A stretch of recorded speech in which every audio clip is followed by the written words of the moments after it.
This video focuses on subnetting and how to find your subnetworks easily and quickly using the magic number trick. Let's say we're subnetting a 192.168.1.0 network /24. I have the IP address and subnet mask in decimal here, and I have them listed in binary here. The network portion of the subnet mask and the host portion of the subnet mask. To subnet this network, what I can do is I can borrow 1 bit from the host portion of the subnet mask, and now I have 1 subnet bit. This changes the subnet mask from /24 to /25. If I borrow 1 bit from the host portion, I have 1 bit, or 2 to the first power, makes 2 possible subnetworks. The subnetworks I've created are the 192.168.1.0 subnet and the 192.168.1.128 subnet, both /25. The hosts on each network are 126 usable hosts. We have 7 zeros here, and 2 to the 7th power is 128, minus 2 makes 126 usable hosts per subnet. If I decide to borrow 2 subnetwork bits from the host portion of the original 192.168.1.0/24 network, I now have /26. I've borrowed 2 bits, so now I have 2 to the 2nd power of subnet bits, so I have effectively 4 subnetworks. The 4 subnetworks are listed here. For host bits, I have 6 zeros in the host portion of the address, and 2 to the 6th power is 64. Minus 2 for each subnet makes 62 usable hosts per subnet. The subnetworks that are created are the 192.168.1.0 subnet, the 64 subnet, the 128 subnet, and the 192 subnet. Notice how the number of borrowed bits and the number of host bits determines a lot about the subnet. If I borrow 3 subnetwork bits, I now have a /27, so it goes from /24 to /27. I have 3 subnet bits. 2 to the 3rd power is 8. 2 times 2 times 2 is 8. And you can see that I now have 8 subnets, or 8 subnetworks, created from the original 192.168.1.0 network. Each subnet is now /27. Notice that there are now 32 hosts, or 30 usable hosts, per subnetwork. We could go up to /28, and now I have 4 subnetwork bits. Notice that the subnet mask has changed from 255.255.255.0 when it was /24 to now 240. I now have 16 subnetworks, or 2 to the 4th power, and there's 2 to the 4th power of hosts per network, so there's 16 or 14 usable host addresses per subnet. Borrowing 5 bits looks like this, and borrowing 6 bits looks like this. I've now borrowed 6 bits from the original 8-bit host portion of the original /24 network, and I now have 2 to the 6th power of possible subnetworks, meaning I have 64 subnets.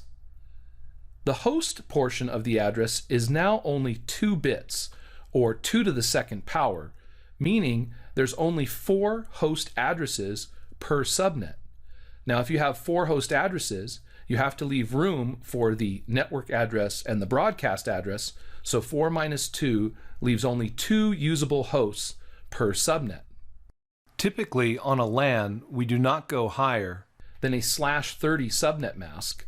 Otherwise, you'll not have enough room for usable host addresses.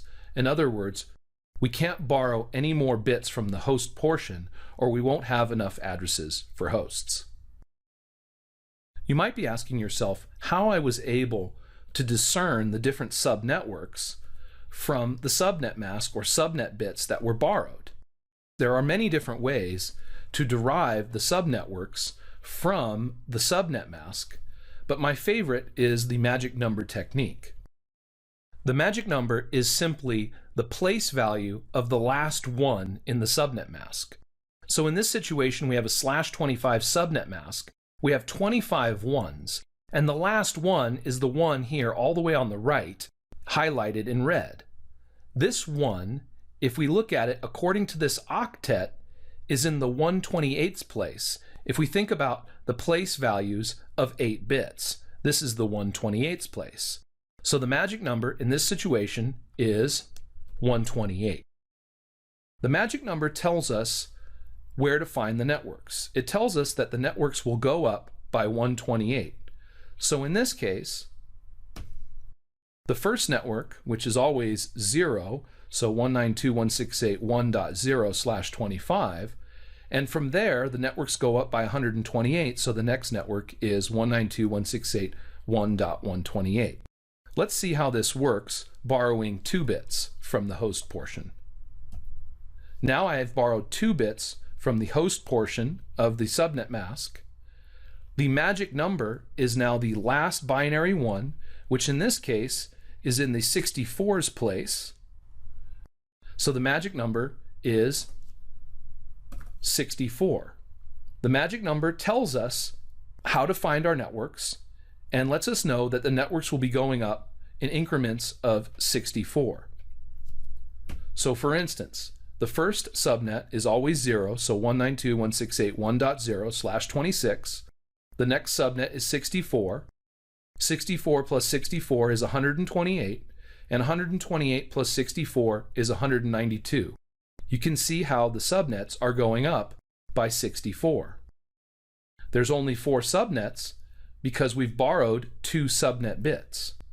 Also, we can go no higher than 192 because 64 plus 192 is 256, and that's too large a number.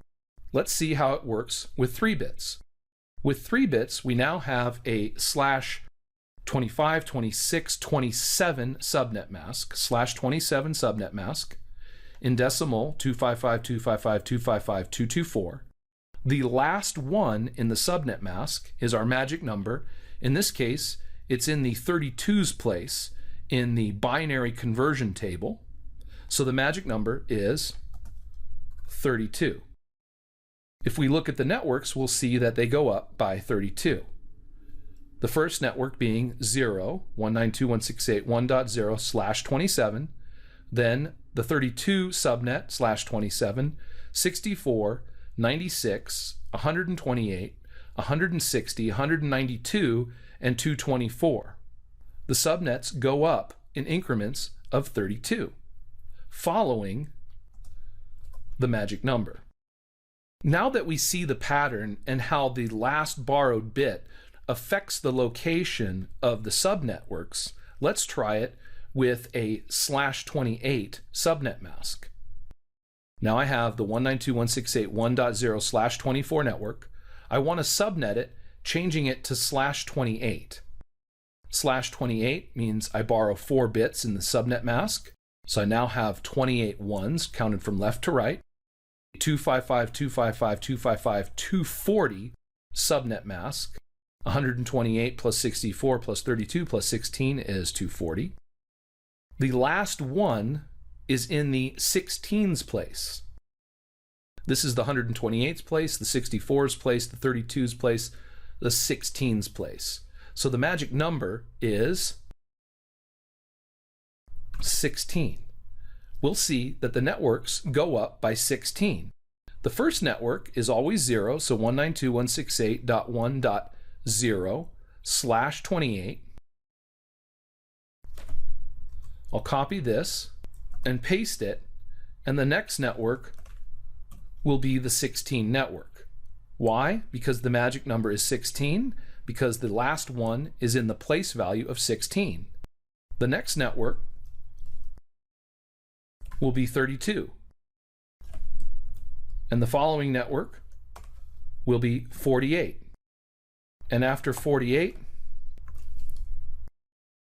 64, and so on and so forth. The networks will go up by 16. In each network, we have the host bits, 4 bits for hosts, which is also 2 to the 4th power of 16. So the network will go from 0 up to 15, with 0 being the subnetwork address or network address, and 15 being the broadcast address, and the next subnet is the 16 subnetwork. Now let's try creating /29 subnets. We can see that that involves borrowing 5 bits from the host portion of the subnet mask, and that the last one is in the 8th place. So the magic number is 8. The networks will go up in increments of 8. So starting from 0, we'll have the 8 network,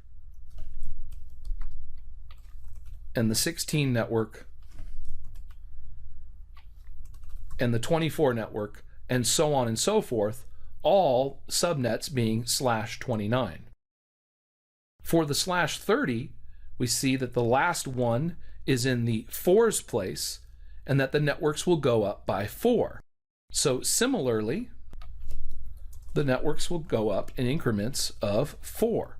So the first network is the 0 network, then the 4 subnetwork, then the 8 subnetwork. Each subnetwork will have 4 host addresses, in this case 0 to 3. 0 will be the network address, 3 the broadcast address, and the addresses between 1 and 2 will be the usable host addresses. Only 2 usable host addresses in a /30 subnetted network. You might ask yourself, will this technique, the magic number technique of looking at the place value of the last one in the subnet mask, work in other subnetted octets? In other words, if we're starting from a class B /16 network address, or a /8 class A network address, would this technique work? And it does. For instance, if we take a 172.16.0.0 network /16, you can see in this scenario, I've subnetted it to a /23 subnet mask. In other words, I've taken the original 16 network bits and borrowed 1, 2, 3, 4, 5, 6, 7 ones from the host portion of the subnet mask. In this situation, the last borrowed one is in the 2's place. So the magic number in this situation is 2. This means that the subnets will go up by 2 in this octet here. So in other words, our first subnet will be 172.16.0.0 /23, and the next network will be 172.16.2.0 /23. The only difference is now, instead of 16 host bits like we would have had in a /16 network, we now have 9 host bits, so 2 to the 9th power, meaning we have 512 minus 2 would be 510 host addresses that we can assign.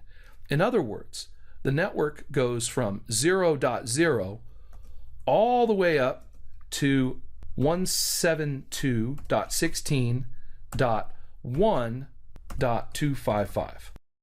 So the first usable host address would be 0.1, and the last usable host address would be 1.254. The next subnet starts at 2.0. After that, the networks continue to go up by 2. In other words, the next subnet will be the 4 subnet, and then the 6 subnet, and the 8 subnet. Notice that the networks are going up by 2, but in the 3rd octet, not in the 4th octet. The only difference not to be confused on is the larger number of host addresses that you'll experience when you subnet in this octet or in the 2nd octet. You can see how the magic number technique can help you quickly locate the networks or subnets